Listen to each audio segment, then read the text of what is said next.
Hey, what's up, everyone? My name is Jeff, and guys, I have a really good deck for you today. This is a deck that's been winning the most for me recently, and it's because of cards like the Resplendent Angel and Dust Animus. I know it's only a 2-drop and a 1-drop, but I feel like that is what makes this deck the most interesting, despite it having so many pieces that we see so often. But no one has really been playing Resplendent Angel nowadays or Dust Animus, and I actually think that is they're sleeping on it. I think that these are one of the best cards in this deck, and despite them being 2-ofs and 1-ofs, I run into them, I think, every game. Like, there's definitely games I haven't run into them where I'm just finding my removal, dropping a Preacher, and then mono red scoops before I get anywhere else.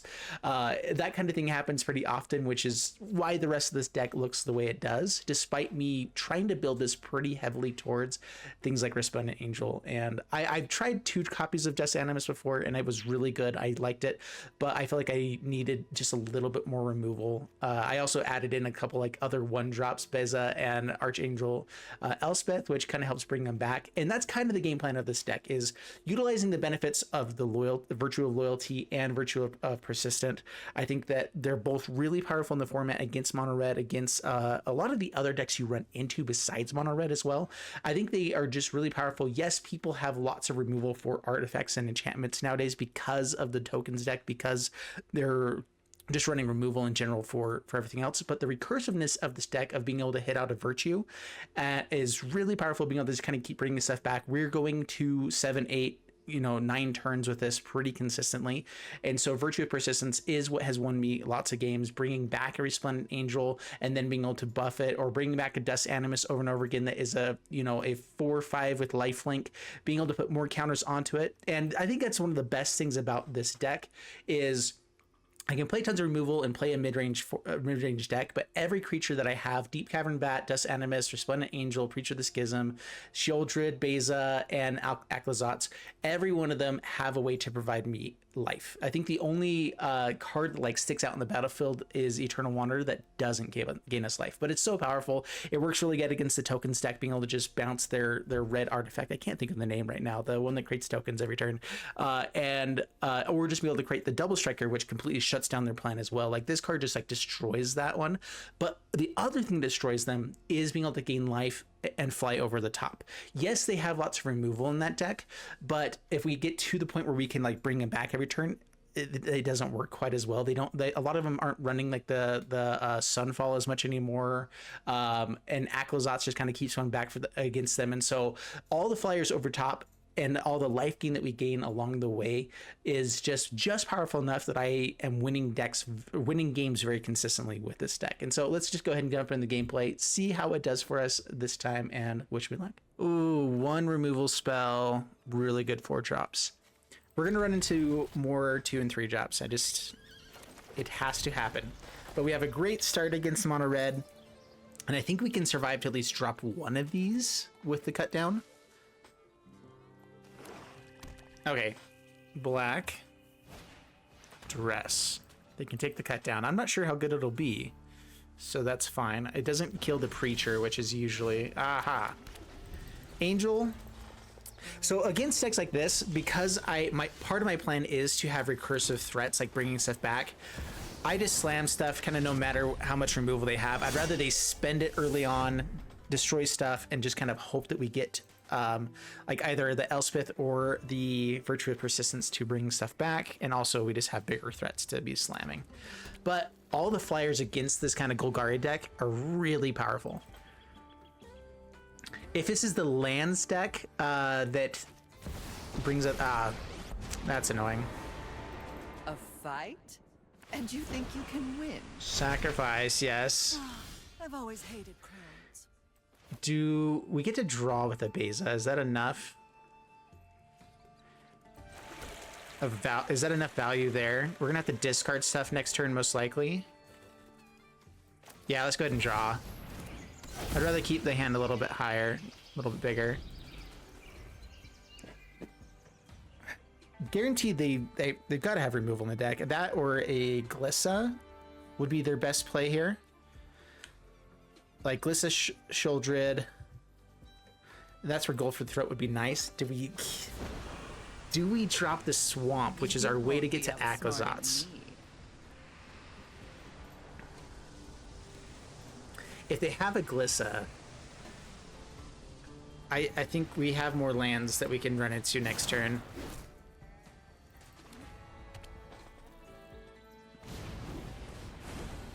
Okay, that's fine. Okay, so now we just need to get rid of the Liliana, right? So go for the throat here. They can be able to get this back. It does slow us down, having to just deal with this. But at least we're not discarding every turn. Fine. I know when I'm not wanted. Yep. Draw the card, play it out, probably. They haven't found removal. And they might be saying they know that we have this Sheoldred. Alright, that's fine. Preacher.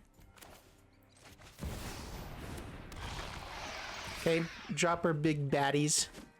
Start swinging, start dealing some damage, get them low in life total, then our flyers should be able to close the game out.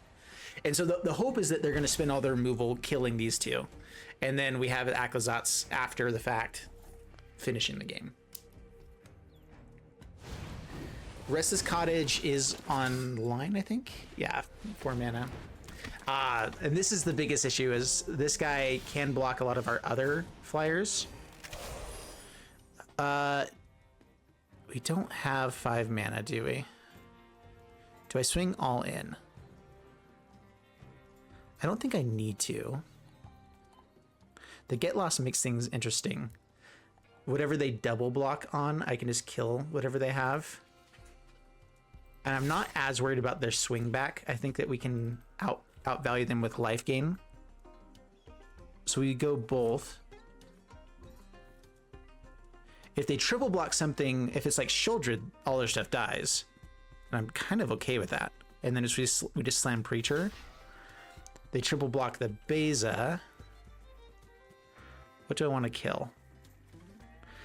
The Sentinel does have value, but it's not nearly as much value as this. And so I think I get lost this, kill this. Or do I just slam the Preacher here?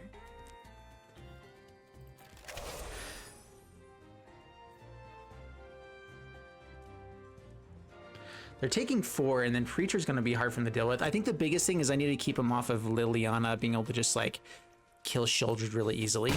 And so I think here I don't go for the get lost. I go for the Preacher and pass the turn.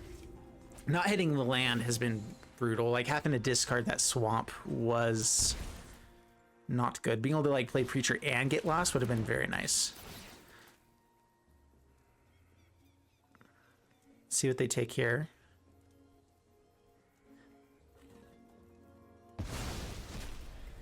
Yeah, it's the only thing we can currently play. Does this deck do the Bandit talent as well? I doubt it.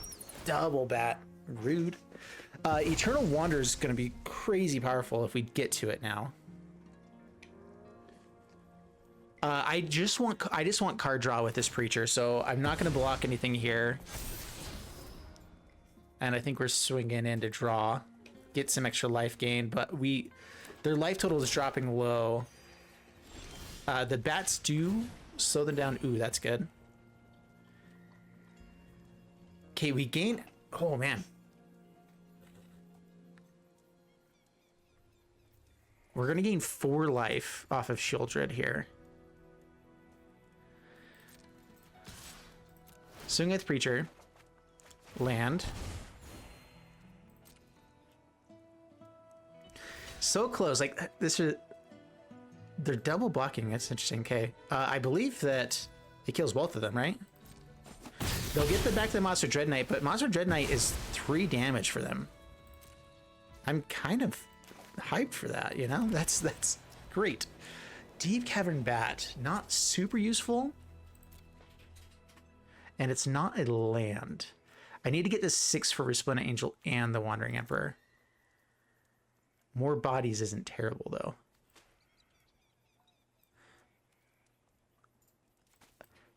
Having it trade off with one of these wouldn't be terrible as well. Like, I could have it swinging in, just chipping at their life total, which Resplendent Angel's already going to be doing, but it's so much better if I actually have the the land. So I think we drop this down. That's a tough one. We also have Fountainport online now as well, where we can be making tokens, drawing. Down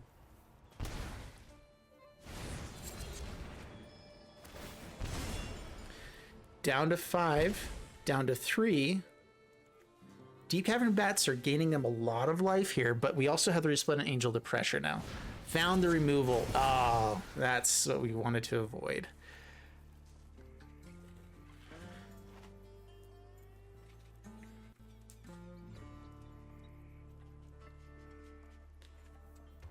Eternal Wander is interesting with these bats. Bouncing them can be useful. They don't get it back until the end of their next end step, which means they won't be able to attack with it. Another Deep-Cavern Bat. They're at 7 mana to start bringing back the Virtue. We did not find our land drops. Not good.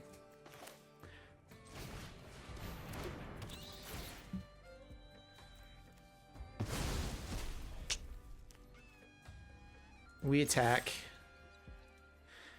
Yeah, them getting card draw off this Monster Dread Knight is bad for us in some ways, but also they're taking extra damage.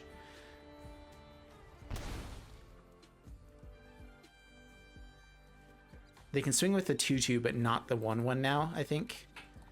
And I feel like they're going to want to go for this Persistence instead of the Dread Knight, because I think they are running out of turns to be able to start bringing back value. And if they can get like their Beza, okay, so they dodge the Persistence this turn. I mean, it is if we draw anything good, they lose, and so I guess that is fair. They just need to go for trying to find the best thing to play. If they can kill Sheoldred, that's the number one. They do have Restless Cottage they can pull up or block with.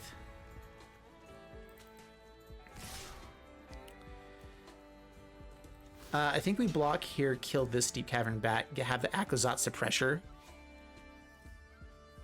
They'll have another Deep-Cavern Bat, which if they play it right away, we still have the Get Lost in our hand. I'm really surprised they attacked with that. They can take the Eternal Wanderer. Oh, interesting.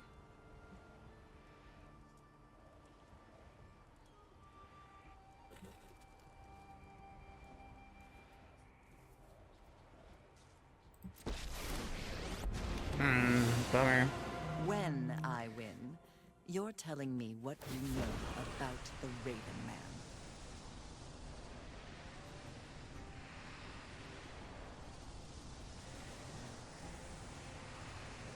Now how do we win?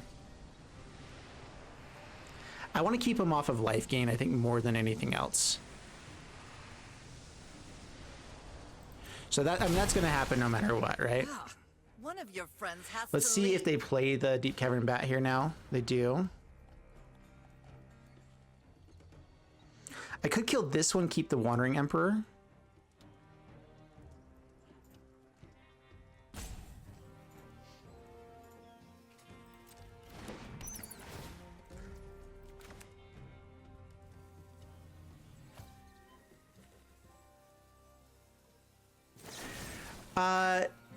I want to be able to use this Get Lost more than I care about either of these ones being taken, and so yeah, that just has to happen. We can't let them keep gaining life. We want to be able to find something that can start pressuring them. They have the Restless Cottage into gaining life. Do they have enough to attack and gain life and use the food token? They do. Ah, come on. We hit the land. Aclazotz, let's see if they have removal for it. We're gonna go ahead and crack this now.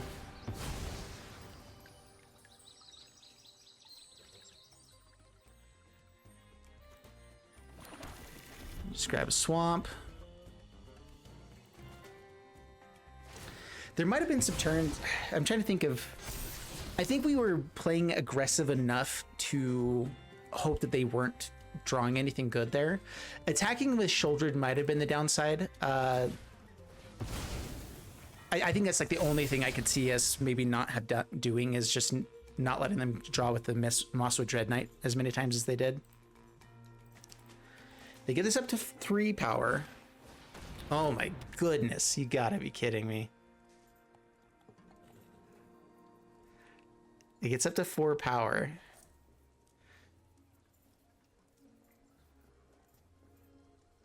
And do they attack is the question.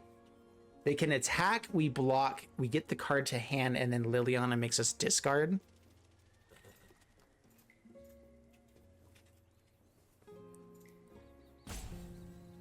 If they attack, we won't block. We want to kill Liliana more. Ah, man, okay.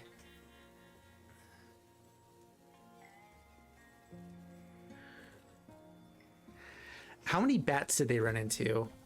They've had 3 bats and the Lilianas, 2 Lilianas, which Drop it.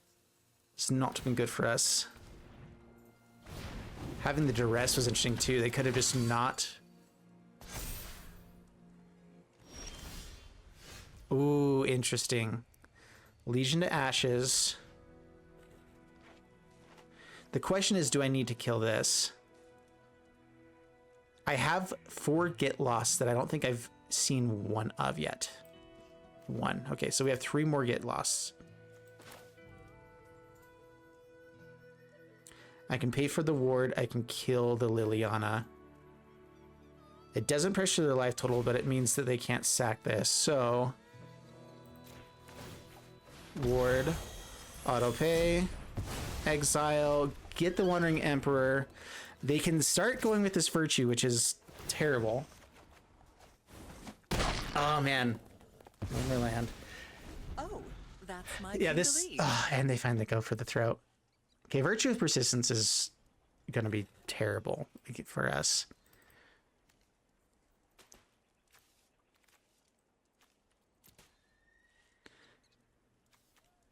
And this only hits artifact or creature. We can't bounce that.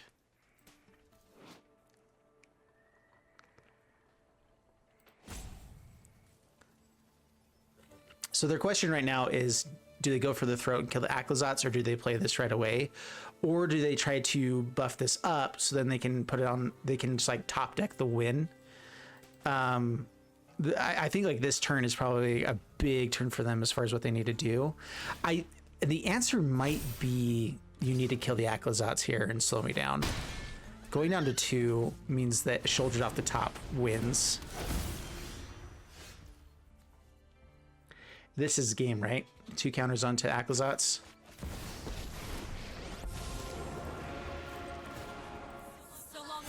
And that's why it's pretty decent. All right. Whew. Oh, that was intense.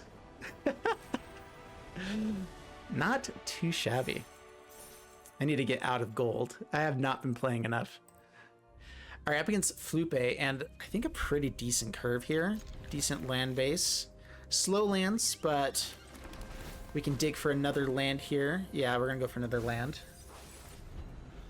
And then we'll see what we're up against. Is this gonna be our like first time up against mono red? All right, and it's with pretty slow mana. Okay, there, that helps a ton. Get Lost into Legion into Preacher is really good here.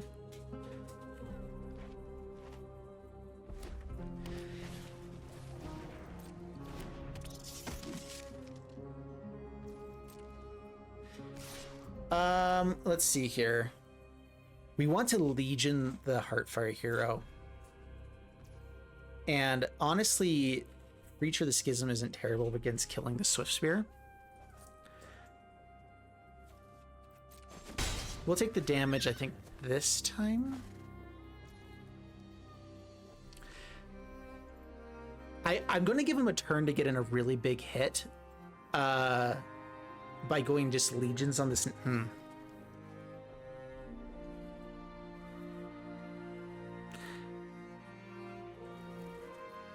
I'm not sure how many creatures I can leave on the battlefield and still survive. That's the problem.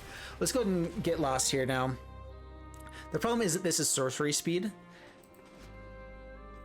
If I could hold up like the get lost on the next turn, it could be useful, but I really want to be able to use the exile target on the stuff that can pump against me. Not letting them have the map tokens does help to not let them get counters here. They might still play something just to get counters onto this guy here, Soul Partition is also really good. That lets us play a slow land. Do I need to? If I end up getting another 2-drop or cut down, I guess it's not really that useful here, is it? Getting another 2-drop on the turn after that I get Preacher could be good as well. So let's just stay on our game plan. They can be explosive on the next turn, but there's also a good chance they won't be able to be as explosive as if they stayed on the battlefield, of course. So this exiles it, gets it out of the board, off the board. That's good. And Soul Partition is really good. I really like Soul Partition against these creatures that kind of keep getting bigger, because as long as we get established, kind of no matter how big these guys get, we can handle them. The biggest issue is if we don't get the chance to get established. And so they're spending a ton of mana on this right now. Untapped land means Aclazotz comes out after the Soul Partition. I think we have to wait on the Preacher. But I think Soul Partition into Aclazotz is fantastic. They can't do the Sellsword at instant speed, and so as long as we respond to with this, so now they can't play the Heartfire Hero.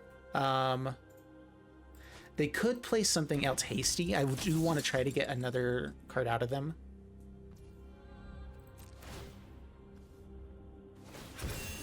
So they get the counter.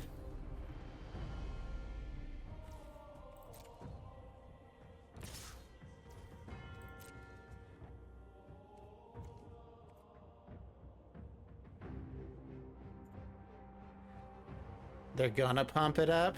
All right. I'm not gonna risk it. I want to keep my life total as high as possible. Soul Partition is fantastic here. They might be able to kill Aclazotz with the Manifold Mouse. Honestly, I'm not even sure if we block. 3 cards in hand. Let's see if they play another creature here.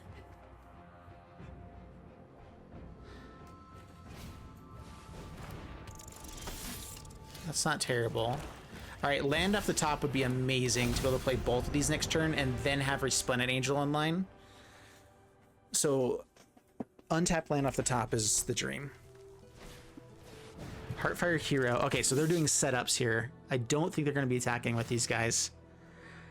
Even if they do, I don't think that we block. Like, if they're going to spend all of their cards on these 2 guys, I'm not as worried. I just want to be able to gain the life with this, and we have the Preacher to block on the next turns. So yeah, they definitely have a way to kill this. Do they have enough pump to kill it before it gets the block? Probably. And let's see if they go for blocks here. So 4 damage. We get to offset that. And I mean, the best, I guess, besides land, the best draw is removal. Interesting, they do that now.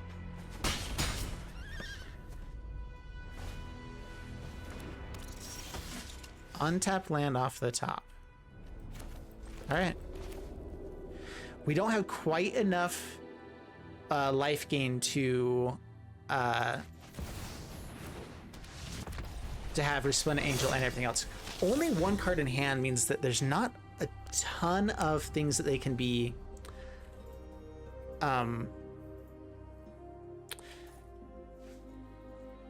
pumping in with, at least not very likely. I think we chump whatever doesn't have double strike with Preacher, and then we try to keep these 2, and now we're going to be getting 9 every turn and dropping a 4-drop that can chump anytime. They can definitely have a chance of beating that, but I think we can win before it. Oh, they're out of cards now. Yeah, okay. So if this isn't a pump spell, we're in pretty good shape. Yeah, so they're going to target both of these guys. These guys won't be attacking then, I guess. They don't have trample at the moment. Doesn't attack with a 3/3? Do they have a Sellsword to try to target this? I don't really want these to die because I don't want the Resplendent Angel to die, but like, how big can this get now? So this is 10 damage right now. If they can pump it by 4, we're dead.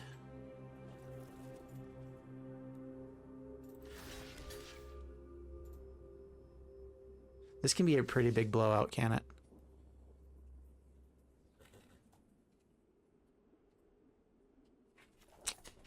I almost... If it's a sellsword, we could also die. Pump here, sellsword... Or, well, I guess the sellsword wouldn't be able to pump it then.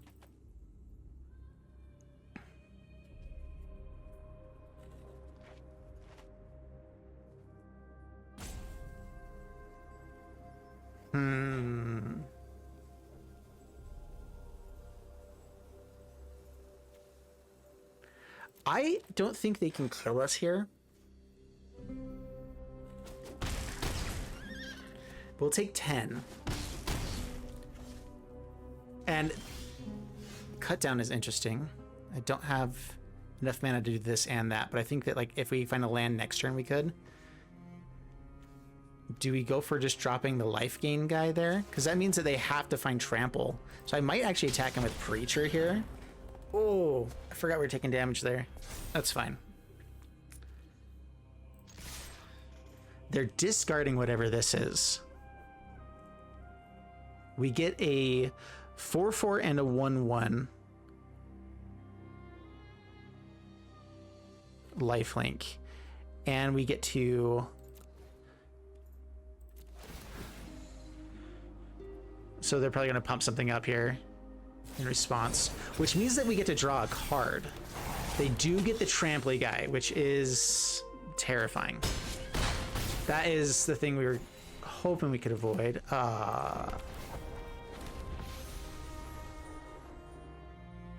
And now cut downs aren't as good. Killing one of these would have been decent as well. If they have another trample ability here.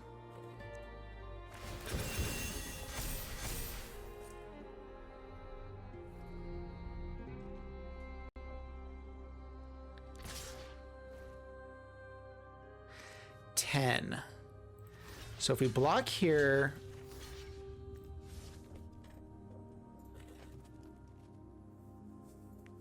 take 10.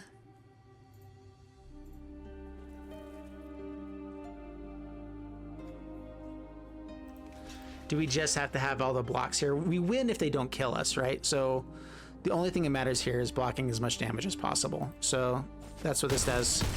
No cards to play. Ha! And we win. And land off the top. Nice. Game. Sweet.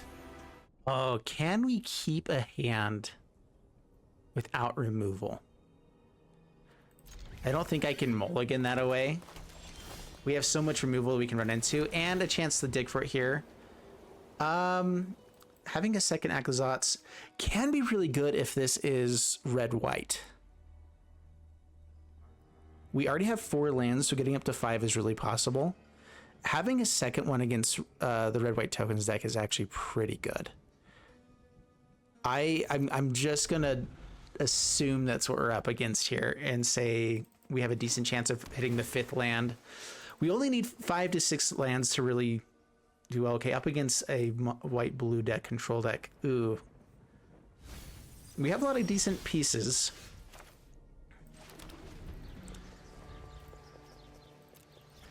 I feel like I'm facing up against decks I don't typically face up against right now. Braids. Let's give him the Preacher. Resplendent Angel's decent, but I'd rather have more lands to be able to like hit in. The other thing too is if I do lose life in some fashion by drawing a card or whatever, getting the lifelinker and then the 4/4 and then Resplendent Angel is good. That's part of the reason I like Aclazotz and everything else I'm playing is because Aclazotz and any of our other lifelink does get us to where we need to be. All right, artifact stuff. So they're definitely a temporary lockdown deck. I'm hoping they're going to be stuck on having a bunch of temporary lockdowns and not really being able to use them. We do have removal for artifacts and enchantments, less for artifacts. So that'll be awkward. This might be, yeah, just the Simulacrum deck. I think this is probably the worst matchup of all of the decks out there, which it's not, this one doesn't show up that much. But we don't have quite as much removal for this stuff. Eternal Wanderer can be decent, but it's not great. taps it down for the saw blades. Interesting. Okay. And mana for 3 steps ahead. We have double Aclazotz, so we're going to play it out kind of no matter what in this next turn. They didn't have the Simulacrum, right? Otherwise they would have played it before this. Crafting. I don't remember what this is. Draw a card for each artifact you can control. Dang. Lots of card draw.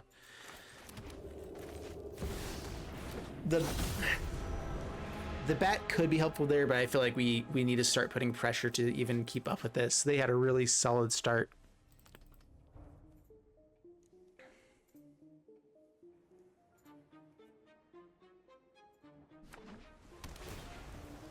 Surveil. Probably digging for the Simulacrum now, or the 1,000 year.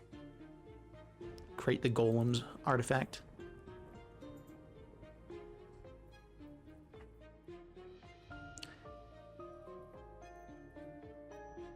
I like this music. This is good music for this one. What does this one do? Is this removal? For each player, power 2 or less that player controls, destroy all creatures except the creatures chosen that way. Gotcha. Legion to Ashes is interesting. I can get rid of this, which I think is the scariest thing. Like, I could go for the Preacher, but I think we have to get them off of this. The Eternal Wanderer is interesting as well. I could bounce it, have it come back as the other side. But I think we go Legion to Ashes, Deep-Cavern Bat.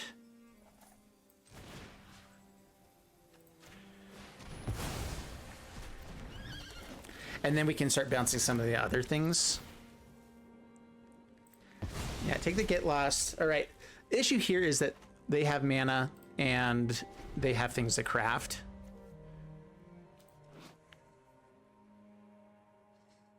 What does this craft to? 5. And it's whenever an opponent casts a spell during the turn, they can't attack you or planeswalkers you control this turn. And if we attack, we can't cast spells. Ooh. Brutal. The Aclazotz can kind of get around that. Not the casting spells part, but I think as long as I establish a planeswalker, I have plenty to do on my turn and still be attacking.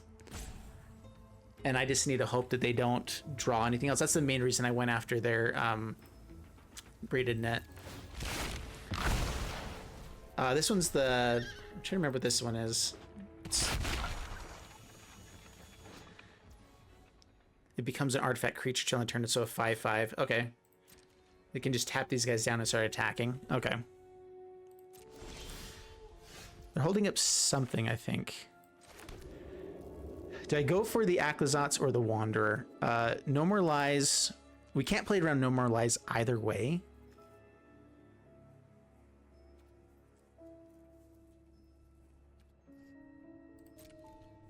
Let's go ahead and attack in. The awkward thing here is attacking in with Deep-Cavern Bat means if I bounce this back to the other side, it gets to do 5 damage to the Deep-Cavern Bat. They get to do 5 damage to the Wandering Emperor on this next turn anyway. I could bounce this and they can just have it come back.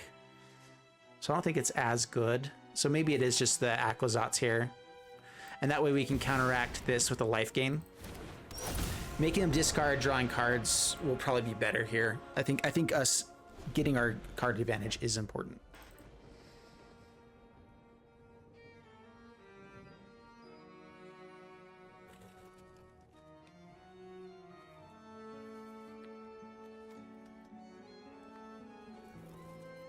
The thing I really like about the Aclazotz and these ones is that the lands themselves are not legendary. So you can still kind of ramp up. And so getting out of the range of No More Lies, like if this dies somehow, still can be decent. What is this? I forgot what this does. They discarded a land, so we get a bat. Discard a card, look at top X cards of the library. Number of artifacts you control. Interesting. Seems decent. So yeah, they basically get a... Yeah, that's really good. They don't seem to have any removal at the moment. Maybe they just drew into like their 3 steps ahead here. Land is nice. Restless Fortress is really nice here. And I think we just go all attacks. They could have a Saw Blades. If they play it out, then we get to bring back the Aclazotz. Thran Spider.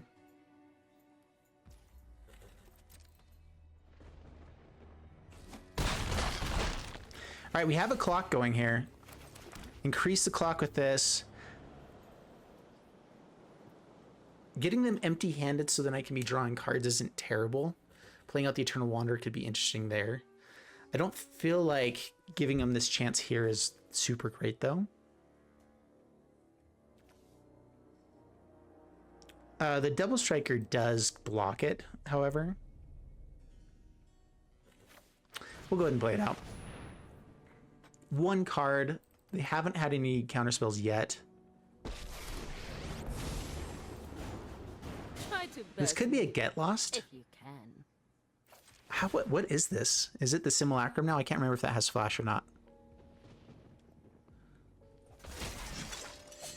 Pass turn.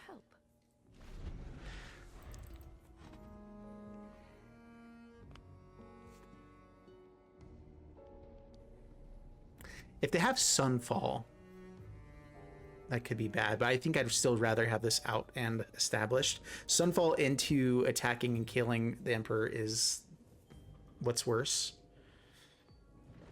Maybe I should have plussed here and just done it on nothing, or maybe even like brought back Aclazotz at the end of the turn so it was untapped. Probably drawing for board wipe. Kills the Aclazotz, okay. I'm trying to think. Maybe they don't have the board wipe because they have the glyph bridge. Taps 2. Do they have removal here? Okay, yeah, they're getting rid of my, now best creature. But I'm fine with this.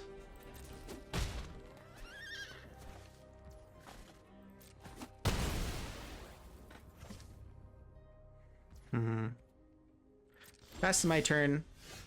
Sheoldred is interesting. We're not in a place where we can really pressure their life total aggressively at the moment. And so I think it's just Sheoldred, bring back Aclazotz, play something here.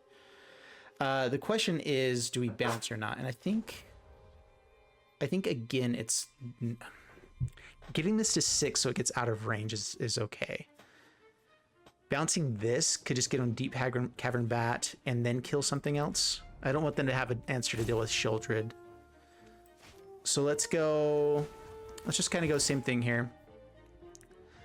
Kind of make them keep having the answers or keep finding the lines themselves instead of giving them the way to do it. Shelly.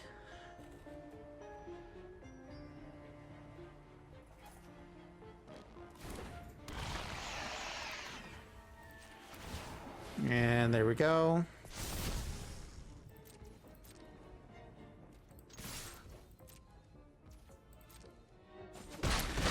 If they do have Sunfall or another glyph bridge, we're setting up for some pain. What is this one that says choose a creature with power 2 or less that player controls? So yeah, they can just keep one of like our bat alive and kill in here. So I think that's the worst draw. Yeah, that's the worst shot we can find.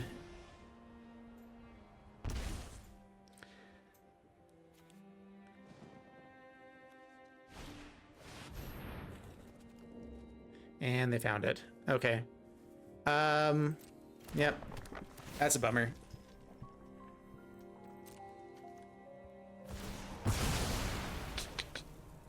And they get the get loss and they get the kill here. I think our hope now is a virtue. So we can just keep bringing back our creatures over and over again. I don't think that they can handle like Resplendent Angel in the air.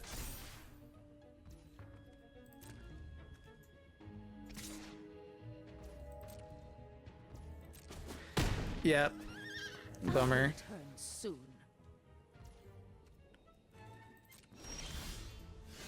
Legion to Ashes.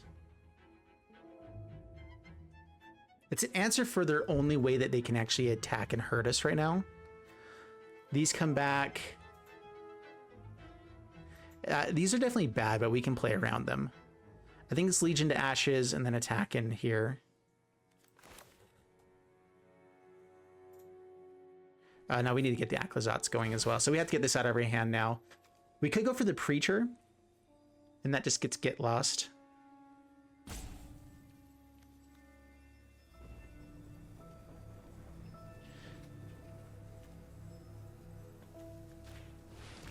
We'll go here.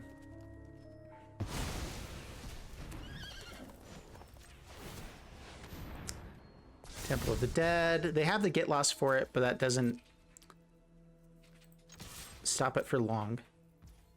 And now that they don't have a way to pressure life total, the biggest thing we have to deal with is this, which we just need to find another Demolition Field.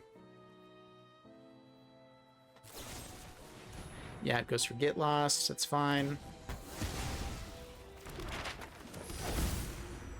And now we have the maps, which does... I mean, if we can get a couple counters onto this bat, the clock becomes a lot faster.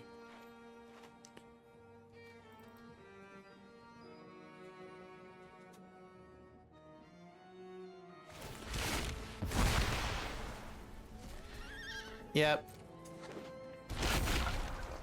What was it? It's a 5/3. I totally missed that.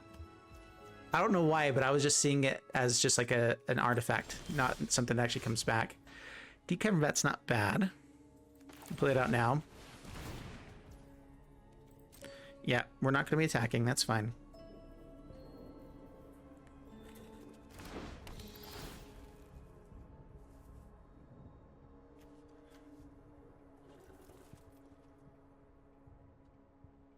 How much do I care about them exiling stuff here and there? Stuff that gets destroyed goes to our graveyard, and we can hopefully find a virtue of the virtue to bring it back. The black virtue, persistence, something like that. Tough choice.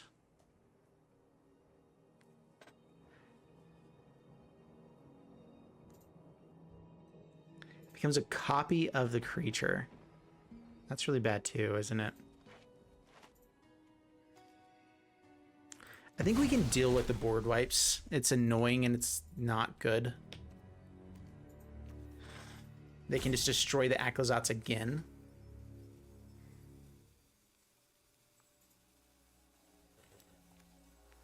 So I think what we do here is we just go for the maps at the moment. Land. That makes it... We can double block and kill this. Wow.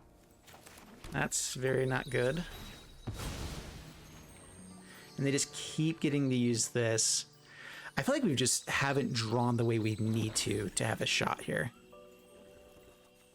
I'm going to bring this back to kind of force them to use this earlier than later. And it's for each player, choose a creature with power 2 or less. And so this becomes a blocker here pretty easily. We're going to pass the turn.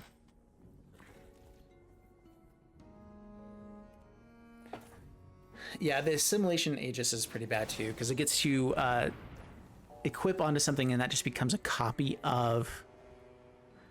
Comes attached to a creature. For as long as it remains attached to it, that creature becomes a copy of a creature card exiled with it, so it can become a preacher.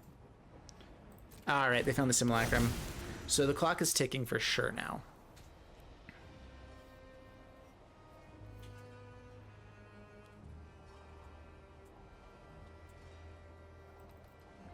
Yeah, our deck does not have as many good answers for the artifacts.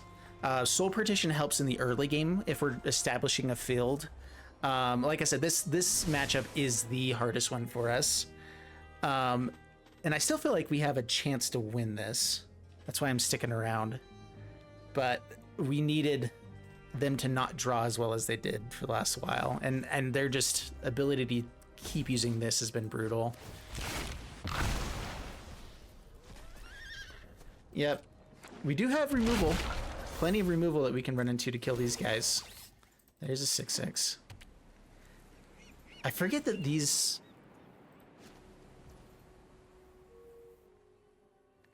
Artifact control with Mana value 3 greater. Does this keep the mana value on that side? That's kind of surprising. They don't swing. Their ability is only for opponents. Ah, man, we need to not be drawing the lands.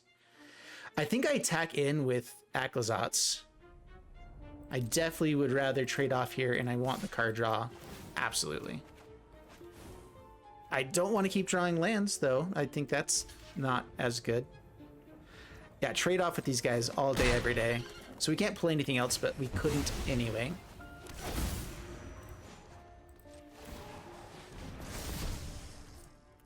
And the 5/5 is annoying, but I think we can outpace them with life gain. The tap land out, pass the turn. All right. There's a lot of our deck we would like to see. Go for the throat would be brutal here. We only have, I think, 2 of or 3 of go for the throat. Most of our removal is other stuff. But it still would not be good. The virtue is perfect. If I can kill this and then drop it with the amount of lands I have, it'd be great. Let's see. If they have another glyph, it's bad. I don't know if keeping my life total is really that important at the moment. Like if I kill this, I get to pressure their life total a lot. So I think we're just going to take the 5. Pass to my turn. Okay, I can't cast something and attack, but I can cast something on their turn. And if they're just on block my stuff mode, I am totally okay with that. Can I attack with more than just Aclazotz? They haven't been played. They haven't found another braids as well. That could be annoying if they ended up having that, slowing us down a lot. This is interesting. Soul Partition means we can't attack, but it also means this goes away. We get the Preacher. They can recast it, but they don't get the copy. Yeah, so we won't be able to attack now. But Preacher is a great answer for the construct. This is now 5 mana.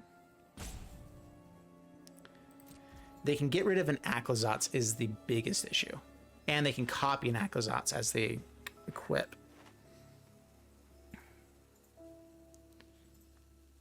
Yeah, that's not good.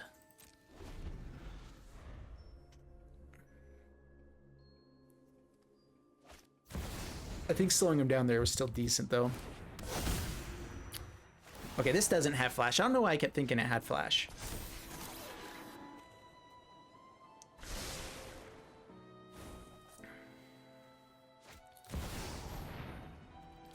Okay, do they go for the Aclazotz here, or do they go for... Yeah, Aclazotz, and then equip, I'm assuming. Equip onto this one, attack in the air. They don't equip. Interesting. Yeah, that's not good. This is only sorcery.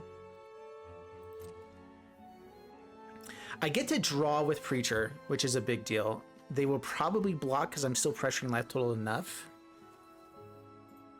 But they have a lot of stuff. If I can find another Legion, Legion to Ashes, I get to destroy all of these. And so the card draw, I think, is more important here. I could have blocked with the 1 of.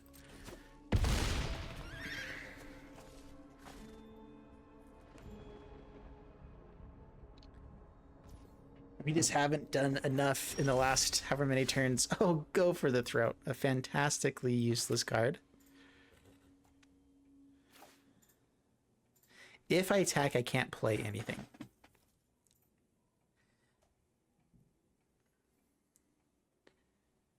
I'm taking... I have to be able to block with the Fortress to survive the next swing back if I attack with the Preacher. That's what we're doing here. All right, Sheoldred, I can't play it. They do block. Okay, that actually helps a little bit. Can't do that. So we still bring out Temple of the Dead. And we block with this.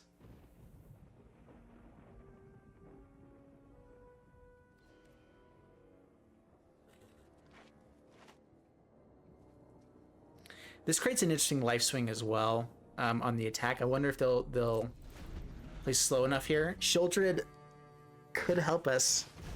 Braids. Is that game? Might be. Yeah, it makes them all 9/9s, and that makes them more. Yeah, okay. Yeah, I think we're dead.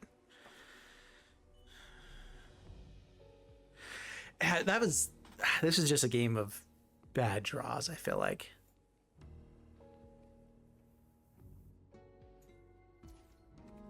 I also feel like they didn't draw their best stuff early on either. Okay, we get to stay alive here.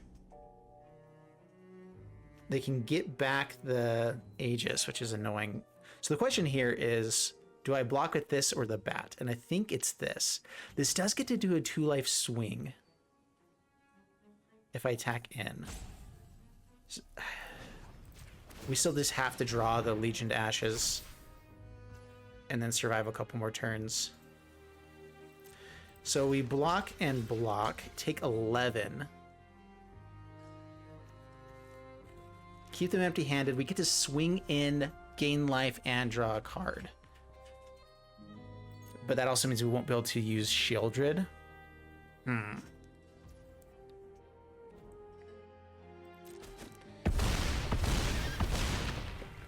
to 5. Braids is also brutal. They braids at the end of our turn, beginning of their turn. We have no blockers. So Beza's interesting. Sheoldred and Beza. Then I can't attack with Aclazotz, which, I mean, being able to block here is decent as well.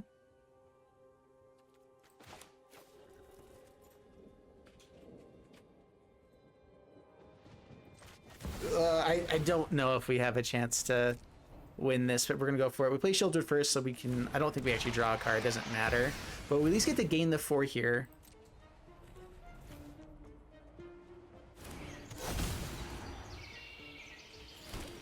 And we get tokens. That means I don't think they can tap down enough stuff. They can hit in the air. They can tap down enough. Let's see if they go for that line. Yeah, so braids. Just tapping down fish, yeah.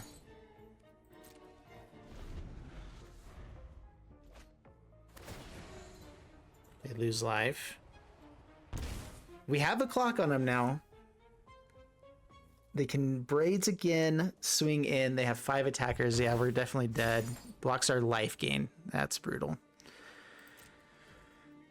Which means they will get this, and I think that is game.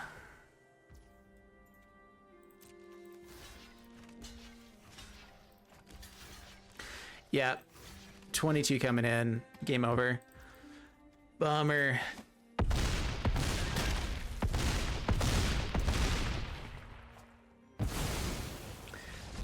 Oh, we were on the back foot the entire way through. I mean, we had plenty of draws that would have gotten us out of it, and it was Demolition Field getting rid of this, and it was Virtue of Persistence, and then Legion to Ashes, which we did draw 1 Legion to Ashes, which maybe I should have held up, not gotten rid of their 5/5, and instead waited because I knew the constructs would be coming. Yeah, that was a tough one. All right, going first, keeping this. Tap land, untap land, 2 2-drop plays, and Preacher. So we have a decent chance against mono red, and I feel like a decent amount of pressure against everything else. And so Golgari again. Man, we have not seen as much mono red as I feel like I want to see. As sad as that is. When you start building your deck against mono red, you want to see it more often. Attack in. Let's see if we can get them to spend like a Go for the Throat or something here before the Preacher.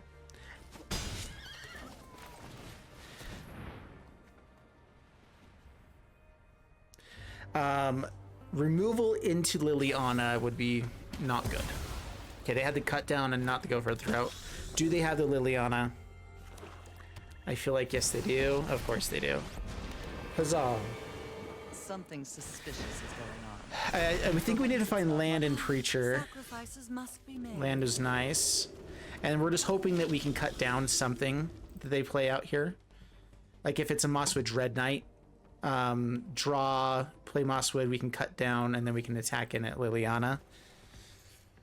And then hopefully like play out Virtue of Loyalty on our turn. I think having this out on the battlefield is a good way for us to actually deal enough damage throughout all this. We'll get rid of the Wanderer this time right away.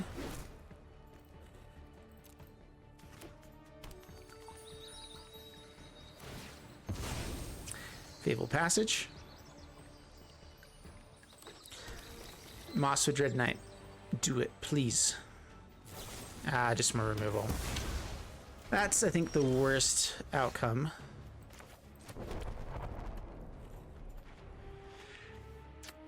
Fortress probably just dies to removal. Fountainport isn't terrible, but we're in a lot of trouble. I feel like we've drew all of our mono red removal and none of our Golgari removal this time. So, and they just had the perfect curve.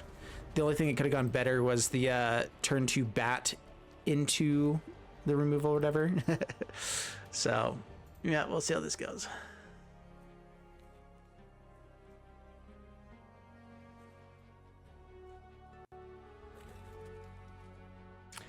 Getting the fish is interesting with loyalty. We'll drop the cut down here. Drop it.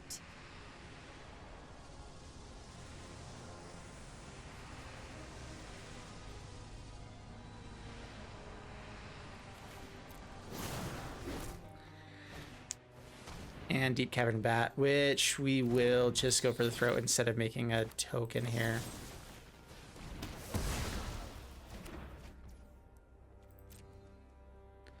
Having no cards is annoying. Apparently that's not fun. Who would have thunk?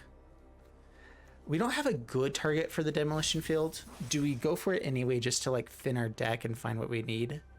I don't think that we do. Dust Animus is interesting. It gets discarded right away. Making it 4/5 means that they'll have to sacrifice this. And it gets out of cut down range. And so plotting it for a turn could be useful, but I think that we are just going to pressure. And just kind of, I'm hoping that they are forced to sacrifice so that they slow down a little bit here. And I just hopefully they don't have removal.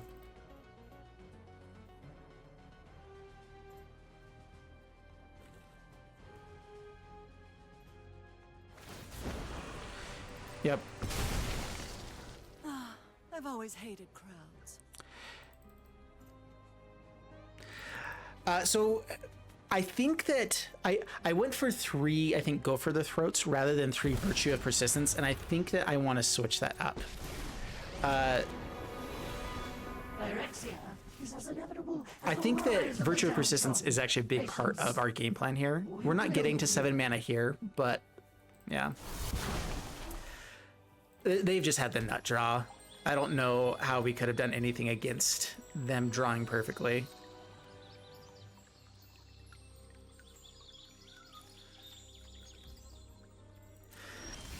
All right, land on top. We're surveilling here. I probably should have waited to Demolition Field and then do this, but now I think we're just dropping that anyway.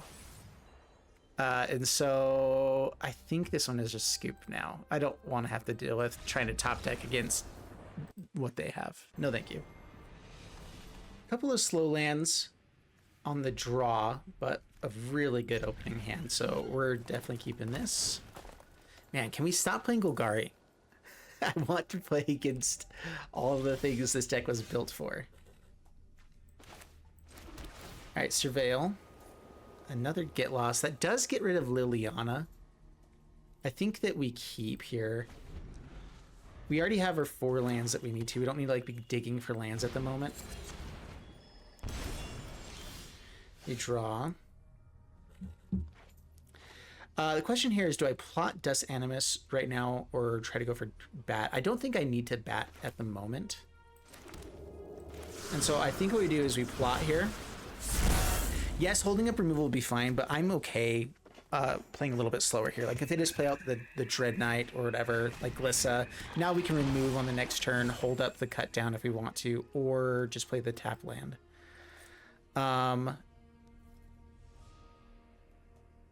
Do I need to hold up cut down?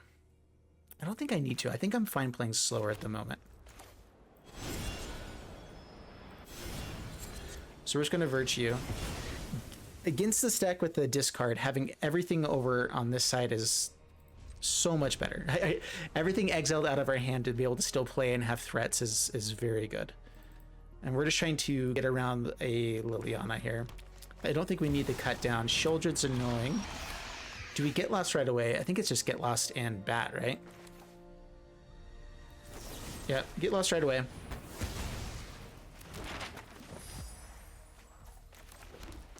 Bat. And I'm hoping to just get removal or Liliana. They had Liliana. Nissa is interesting. They have the cut down too. If they are forced to Lily... Do I want them to Liliana and then I can get lost through Liliana? I think so. The hard part is if I go land Dust Animus next turn, which I think I will play it if I get the 5 untapped lands. I could do that and Sheoldred. And then cut down is useless to them, so the only target for cut down is our Deep-Cavern Bat. So let's... I could play the Dust Animus here to then start attacking. Like, if they go for the Liliana, I can just start attacking with this, but I think I'm fine with them killing the Bat. It means they play Liliana and it's not very useful. We might honestly just want to get lost for this Nissa as well.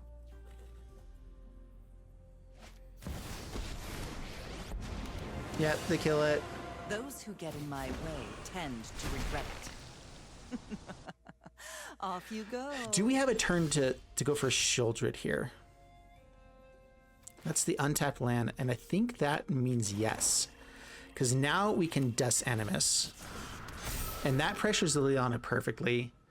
I could also just kill the Liliana now with a Restless Fortress. And hold up the Get Lost. I don't think I need to be too hasty. Don't be hasty. Oh wait, does this die? This dies to the cut down. Dang it. Forgot about that. The biggest issue here is if they top deck removal for Dust Animus or Sheoldred, and then we can't actually kill the Liliana, and I want to save this Get Lost for the Nissa. So this is the plan. All right, and now we want to start top decking lands and threats. Hopefully.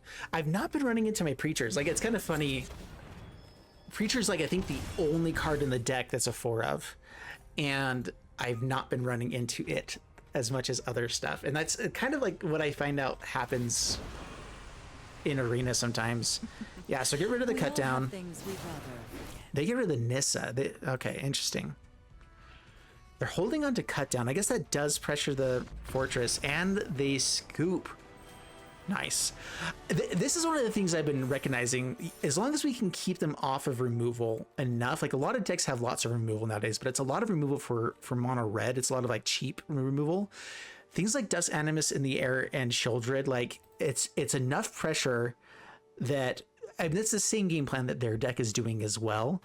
But so I feel like we're at least 50-50 against a lot of these like Golgari decks that have been established and the tokens deck. And I actually feel like we do really well against tokens deck, and then really favorable against mono red. The only issue is like the more controlling matchups, but I've won plenty of those games as well. So I really like this deck.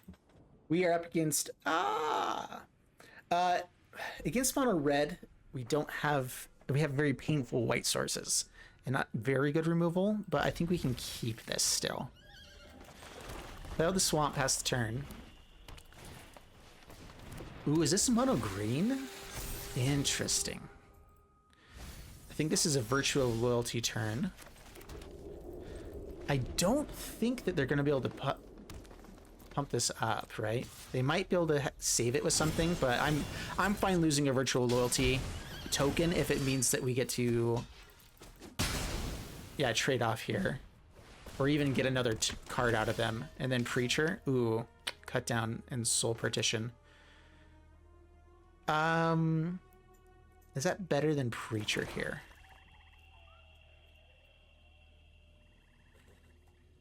I think it's Preacher, and we do this on the next turn. That has the highest upside, I believe.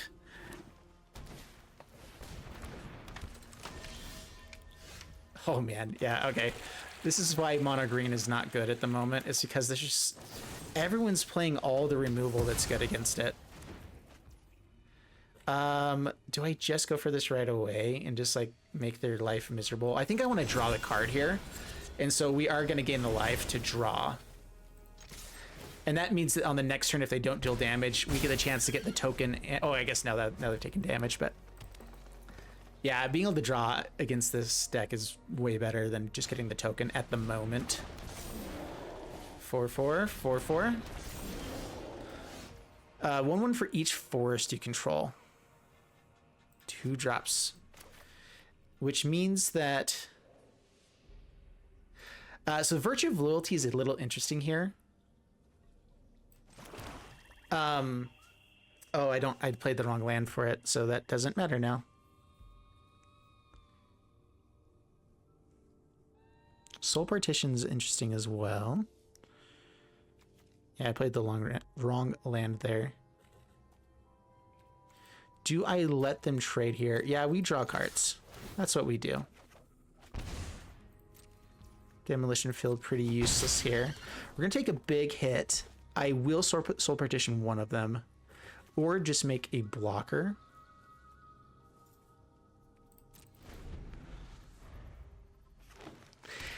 These being 2 drops is pretty brutal. Look top 5 cards your library, exile. You may cast the exile this turn. This is just like a really low to the ground green deck. The third one, of course.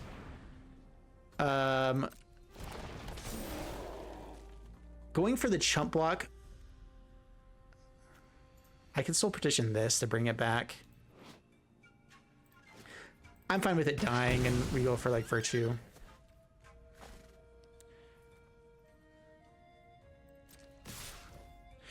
Yeah, we're just gonna make the token. It's the same amount of damage to us as Soul Partition. So I'd rather keep the cards in hand. Interesting. We take 2 damage to play Wanderer. We get to get rid of 2 of their creatures. They might target Eternal Wanderer after that. And so, I mean, tons of life gain potential. The biggest issue here is if they have a hasty threat after this. But let's make him have it. This ends today.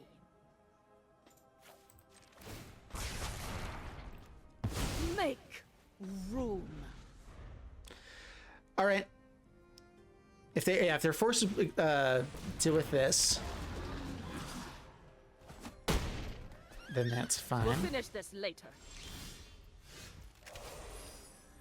Okay. They're dealing 9 damage to us, and we could have Virtue of Persistence down. I don't think there's enough time for that. I just don't know if there's a better threat. Like if I can get Preacher and have death touching blockers over and over again, or 4/4s, whatever. That's quite a bit better, right?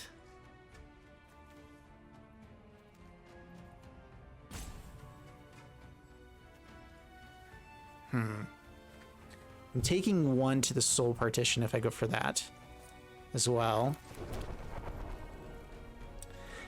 I don't think just having Preacher really gets us out of this as well if they have more removal. So let's go for the Bat.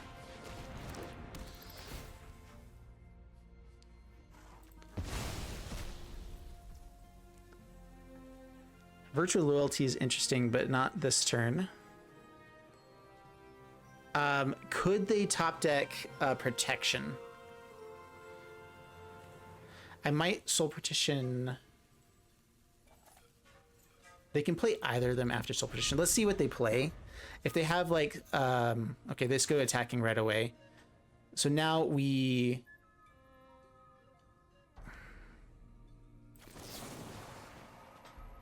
Yeah, just keeping our life total high. Go to 6.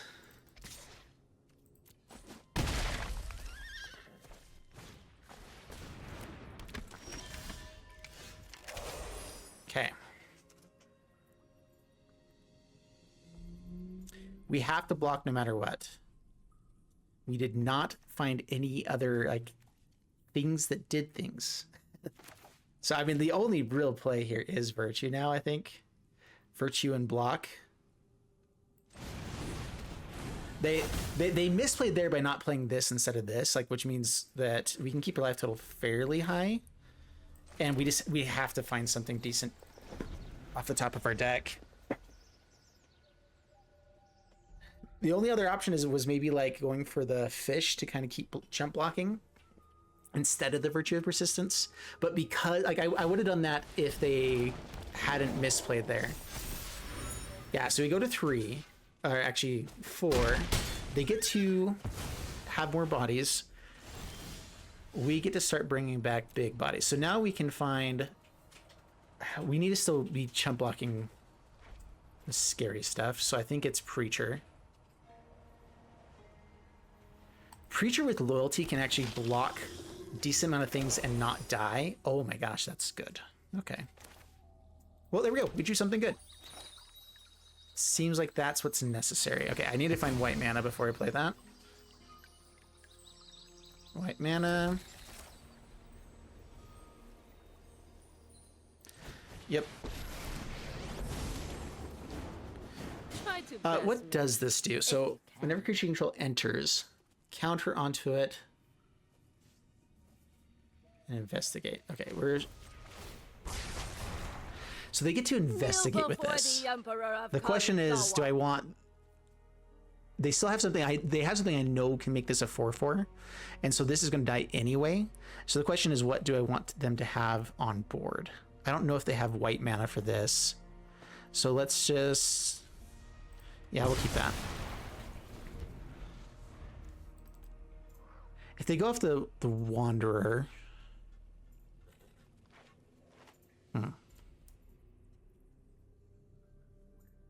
And now I feel like we're in pretty decent shape.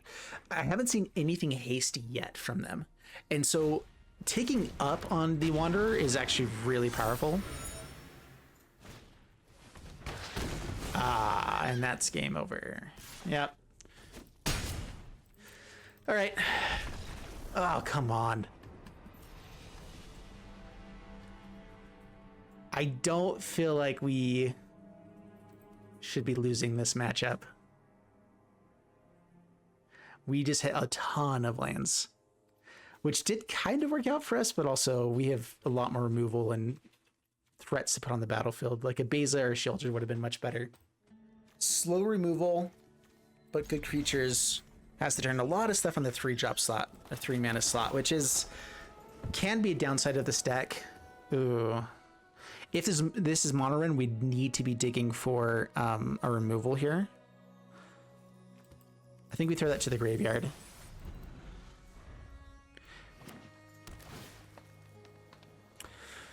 Is this the... Oh, what is this? Lands deck? Let's take a peek. Shadow of Doubt. Yeah, okay, this is... not a good matchup for us. Leyline of Binding is interesting. We'll take the Get Lost, I think. I don't think they can Leyline until 2 more turns with the lands they have. Yeah, up the Beanstalk. Legion of Ashes is interesting here. We need it for the herd migration. And that's one of the main reasons I like having this card here. I think, which one do I want to have stick? The Resplendent Angel or the Schism? The Preacher, the Schism. Preacher lets us draw more cards. Angel lets us have a threat more late game.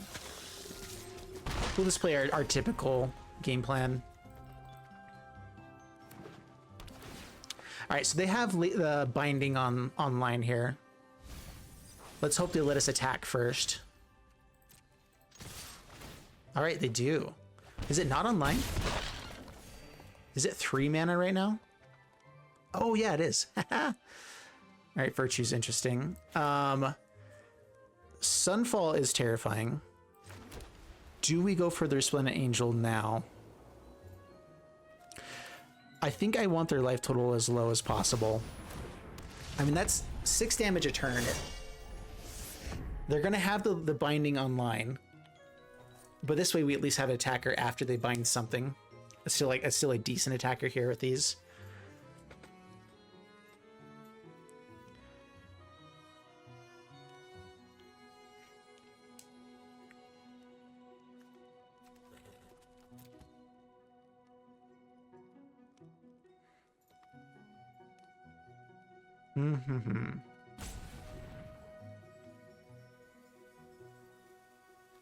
I'm trying to think through their deck of what they have. Puts it into their hand, right? All right, so they find the swamp, and now they have bind. Now is binding online? 4 should be, right? We need to stop drawing lands ASAP. We are getting close to the Resplendent Angel, though. I probably shouldn't have played the land. Let's see if they let us attack with Preacher again and draw the card. They do. Interesting. Wow, that's so many lands. Yeah. 8 lands off of the top 14 cards. Not cool. Like, part of me almost wants to get this out of my... Oh, and they don't have as much discard. I'm not sure if this deck will play Duress anymore. I could see them running 1 or 2 Duresses. Just in the format right now because of the tokens deck, but I feel like they're probably favorable against the tokens matchup anyway. All right, would we want to slam a Virtue of Persistence early on? We know that they're getting to Sunfalls. They just really got their second white source. And so... Oh, I needed untapped land to be able to just go for that, didn't I? Oh, well. That was a misplay. I forgot I had something to do with 6 mana. I could Legions to Ashes this, but then we just died to a Sunfall. I think I saved that for either Herd Migration or after we just need Boar Presence. Right now, I think we just try to keep their life total low. I should have gone after the Resplendent Angel there. There's the Sunfall. Yeah. And so now we go Leyline Binding, and they have enough for the Atraxa now, don't they? Man. Aclazotz is good. I think it lets us keep pressuring in the air through an Atraxa, and we just... Oh, they have the Get Lost.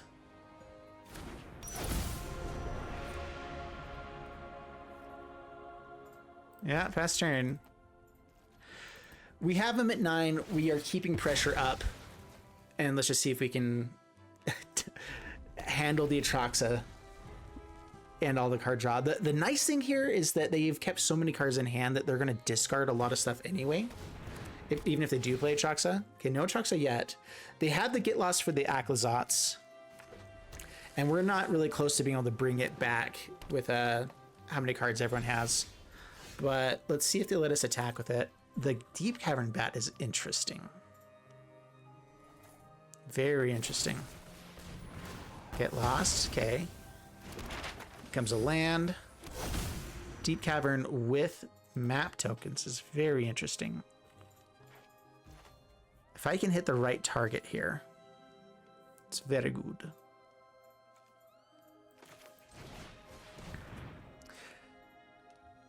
I'm kind of hoping I can just take a Atraxa and they won't have anything else that's decent in their hand. And the question is, how much removal do they have? So they have the temporary lockdown, which hits there up the beanstalk. I think what I want is to take their Atraxa still. They can go temporary lockdown on the next turn, and they take up like the tokens, whatever else, which isn't terrible for us.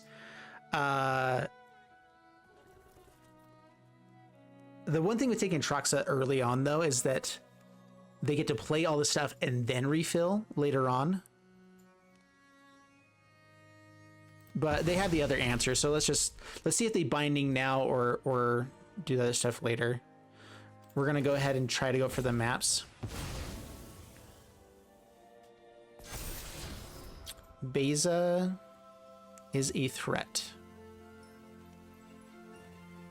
And it can potentially draw us cards. Do I feel like if they temporary lock down, might as well at least get another counter on here.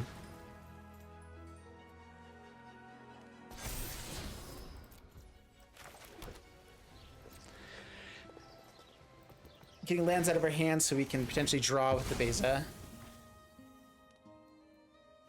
What does this do? Sacrifice to gain life. And grab another land. Temporary lockdown. Yep. Take this. You get to have the Atraxa. They don't have enough to play it, which is kind of my hope.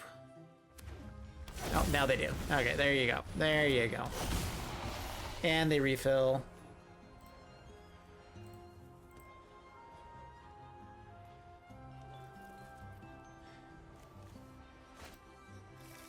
Yeah, I don't think we can win now. That was a really good hit with the Atraxa. I was kind of hoping they wouldn't be able to get everything, but you know, that's how it goes. Getting their Atraxa into the graveyard and being able to bring it back, get theirs could be good. Legion Ashes might not be the best thing to do against them here. Let's draw. The one reason I might go for something like that, there's Soul Partition. That's not like super good. It does stop them from hitting, but they just get to play another one. I mean, if they never really get to hit with a Atraxa, and we can keep getting in for 4 points of damage, then we're in pretty good shape.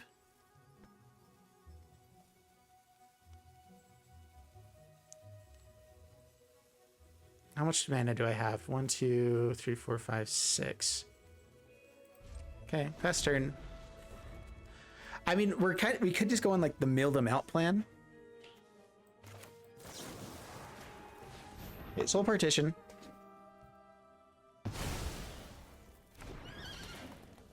Do they have to snag stuff? They can always just not find things, right, with the Atraxa. But they already have another Atraxa. Like, this becomes a little bit of a dead card. The Herd Migration is our biggest threat as long as we can keep finding removal for the Atraxa. And we have the answer for that now. Dust Animus is interesting. This only hits other tokens with the same name, so like we can't like get like multiple lockdowns or multiple bindings. So yeah, we're forcing him to bind here now. Get lost.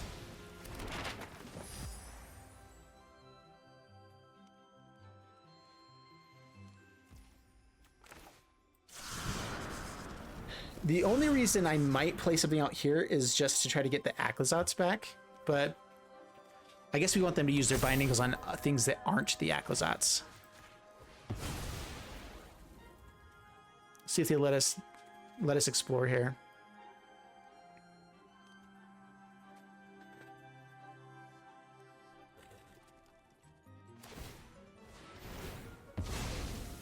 Yep, gain life, find land.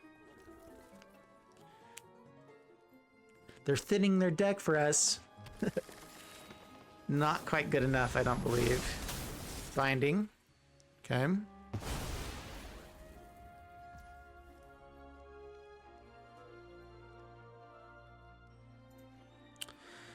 The persistence dies to binding as well.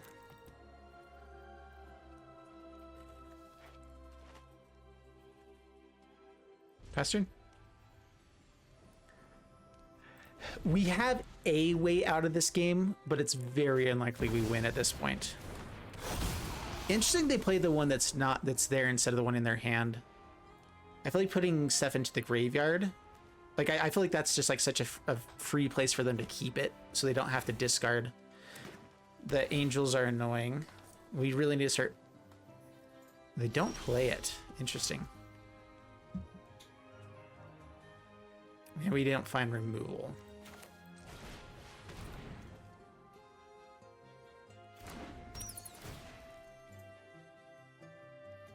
Oh my gosh, all of the angels. That's bad. That's very bad. I'm gonna take the binding, I guess.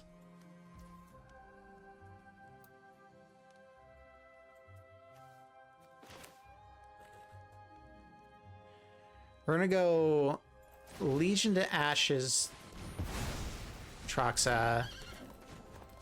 Finally get low enough for this, and then put a counter on here, and hopefully get it to 5 so it doesn't die to other stuff. We'll keep that. Double Virtue does kill. It doesn't kill a Troxa, but it kills an Angel of Wrath.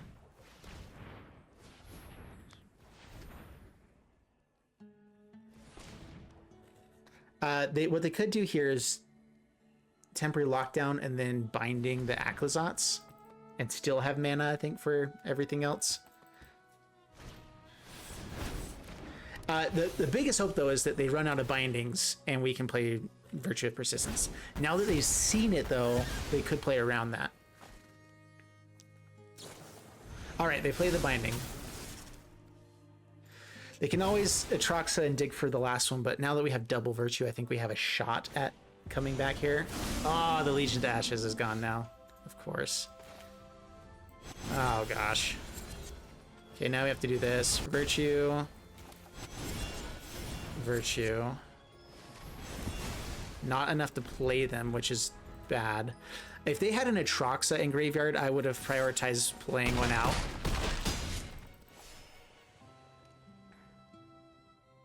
And now we just need a really good 2-drop play. Legion to Ashes is interesting. I think we're dead, though.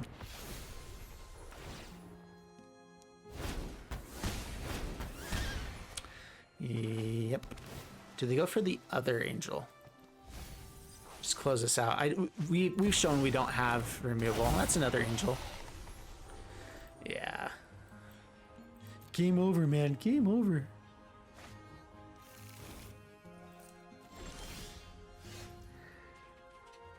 I mean, that was the best draw, but they just did. Yep, it's over. Bummer. So I feel like I built this deck to play up against the decks you typically see in Standard nowadays, and then we didn't run up against many of those typical decks you see in Standard nowadays, which totally fine. I think this was still a fun deck, and I think the whole point of this deck is that it has just enough of everything to be able to win against every deck out there.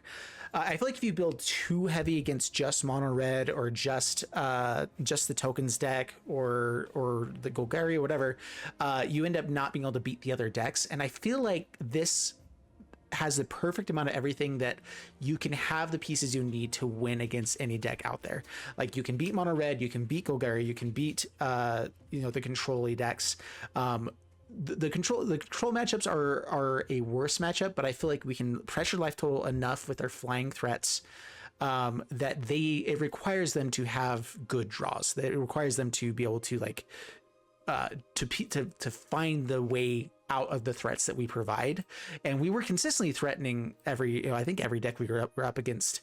And it's just a matter of, did they actually top deck the things they needed? Did we keep top decking the threats for the removal that we needed? And so I feel like we put ourselves at 50-50 against every deck out there, and we were pretty favorable against all the decks you see a lot of. Like we didn't get to play against tokens here, but I feel like this deck really does well against tokens. Yes, it can lose to them, but I've had decks where they like got their whole setup going, and simply by having just the Eternal Wanderer and Sheoldred, every time that they were making tokens, they were drawing tons of cards and losing, and they just didn't find the removal in time. And the double strikers mean that their tokens just don't get in ever because they're one toughness threats. And so there's a decent number of things in here that as long as you find the right pieces against the right decks, you win. And I guess the one part with this is Preacher being able to draw is super important. We didn't get to see a lot of Fountainport drawing as much on this one. Like a lot of other games I've had that happen. And so I didn't use Fountainport as much in these matchups. And I like, there's not as many tokens in this deck necessarily, but between Preacher, Resplendent Angel, Virtue, I've debated on bringing in like one Novice Inspector or whatever, but I think it just changes kind of the more mid-rangey aspect of the deck. And I think that this is pretty well set up. I was actually, I just barely added the Archangel Elspeth to this. And I was really impressed with it being able to win with Aclazotz, just being able to there's been so many times with this deck that I've gotten them down to 6 life and being able to hit in, and it's just not quite enough. And they can kind of just turn the corner. And so honestly, being able to just buff it real quick was actually super fun way to win. So anyway, let me know what you guys think about the deck. If you think Legion's Ashes has a decent amount or is good in the format. Being able to exile just target non-land permanent in opponent controls is good. It being sorcerer speed means it's worse, but being able to hit all the tokens I think is important in the format. It gets to hit copies made with 3 steps ahead, which can be beneficial sometimes, and herd migration.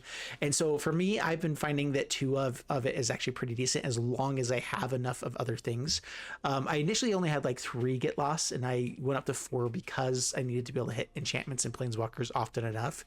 I just didn't feel like I found it enough during this matchup or during this time around.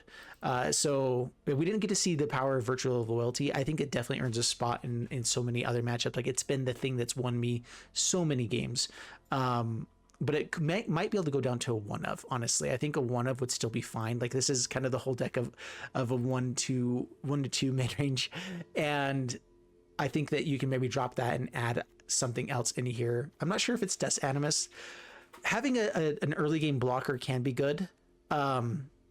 Maybe adding an extra Deep-Cavern Bat could be decent as well. I could also see just adding in Duress. There was quite a few matchups where having a Duress would have been really convenient. So anyway, I hope you guys enjoyed the video. If you did, leave a like and subscribe, and I'll see you guys in the next one. Thanks so much, and bye-bye.